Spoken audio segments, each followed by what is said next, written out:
되려면 먼저 목회자 안에 은혜가 있어야 된다는 거예요. 그래서 제가 늘 말했던 목회자 마음 가슴에 불이 있으면 성도가 불맛을 본다는 말은 바로 그런 것이죠.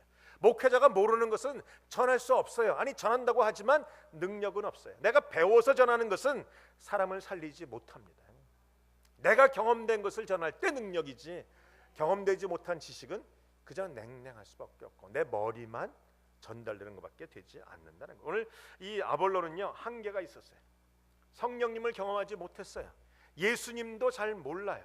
그냥 들은 얘기만 하고 있는 거예요. 정확하게 그의 그 재능이 있었기 때문에 말을 잘하는 재능 때문에 그것이 전달은 잘 됐지만 실제적으로 능력도 아니었고 자기 마음속에 불도 임하지 않았다는 것을 볼 수 있습니다.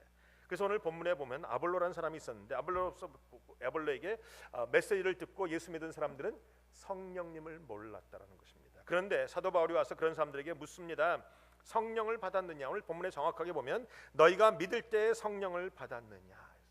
여러분 참 그리스도인들이 되려면 올바른 성도가 되려면 성령의 임재를 경험하셔야 됩니다. 제가 성령을 얘기하면 눈이 쫙 찌어지시는 분들이 좀 계시죠. 우리 교회는 없지만 다른 옛날 교회에 있더라고요. 목사가 또 성령 얘기하네. 사실은요 성령 얘기 빼놓으면 할 얘기가 없어요. 성령님이 처음이고 성령님이 끝이에요.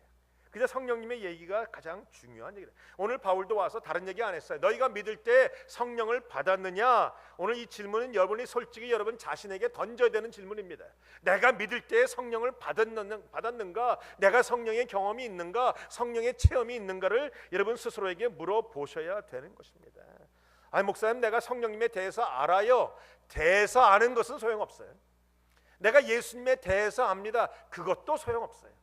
여러분이 저에 대해서 압니다. 내 생일이 10월달인 것도 압니다. 저 목사 말 빠르고 성격 급하고 목소리 크고 잘난 척 잘하고 큰 소리 잘 치고 압니다. 그럼 여러분이 저를 정말 압니까? 몰라요. 제 아내 말고는 저를 몰라요. 저에 대해서는 알지만 나를 모른다는 거예요. 우리가 많은 경우에 예수님에 대해서 듣습니다. 그러나 예수님에 대해서 실제로 모르는 사람 많아요. 성령님에 대해서 듣습니다. 그러나 성령님을 경험해 보지 않으면 성령님에 대해서 알지 못한다는 것이죠. 성령님을 경험해야 참 그리스도인이 됩니다.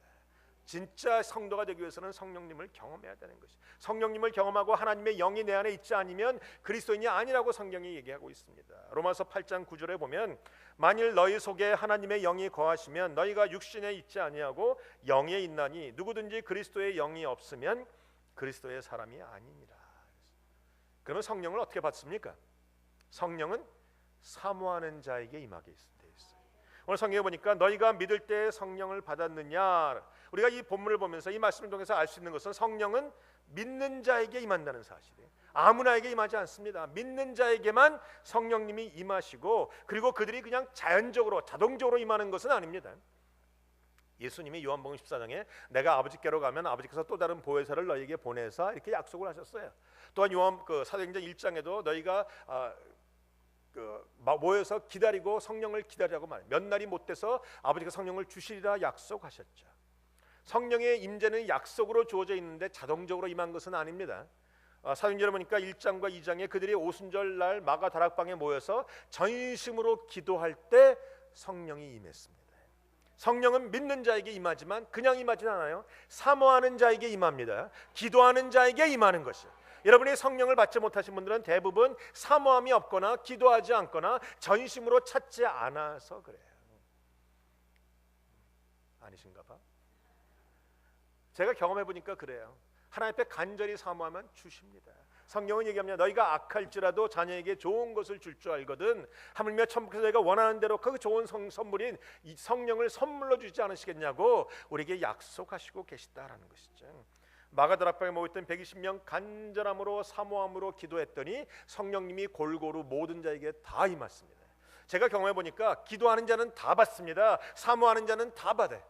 제가 성령 세례를 위해서 기도할 때 꼭 물어봅니다. Do you want it? 성령 세례 받기를 원하십니까? 물어봐요. 혹은 What do you want?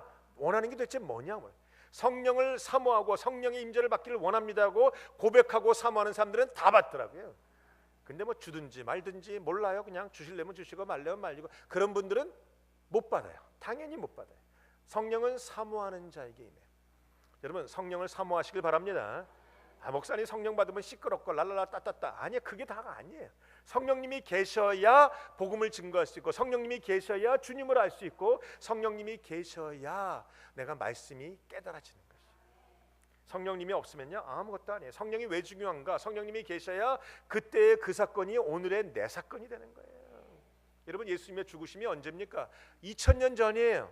2000년 전에 알지 못하는 예수가 죽은 것이 여러분과 무슨 상관이 있습니까? 많은 사람들은 예수가 십자가에 죽었다는 사건은 압니다. 그러나 성령님이 그 사건을 내 사건 만들어 주시는 거예요. 나와 연관이 있고 나와 상관이 있고, 주님이 그냥 십자가에서 죽은 것이 아니라 내 죄를 위해서 죽으셨구나. 성령이 아니면 아무도 주를 그리스도라고 고백할 수 없어요. 제가 이 장로님들이 사주셔서 이 헌금해 주셔서 이 강대상이 멋진 게 들어왔는데, 제가 일부러 이걸 골랐어요. 앞에 그림을 보시면 참 이쁘죠? 이 그림을 보시면서 저한테 누군가는 질문해 줄로 제가 알았어요. 여기 글씨가 있는데 여러분 알고 계시는 글씨입니까? 모르고 계시는데도 궁금한 것이 없나비요?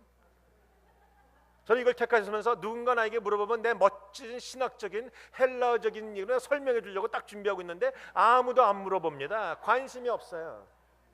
여기 써 있는 글씨가 뭔지 아세요? 물고기라는 익투스라는 글이에요. 이 한자 한자가 그 맨 앞에 나오는 것은 예수 그리스도, 하나님의 아들, 우리의 구원자. 이 총 문장을 앞자만 따서 딱 보니까 물고기라는 익투스라는 글자가 나요.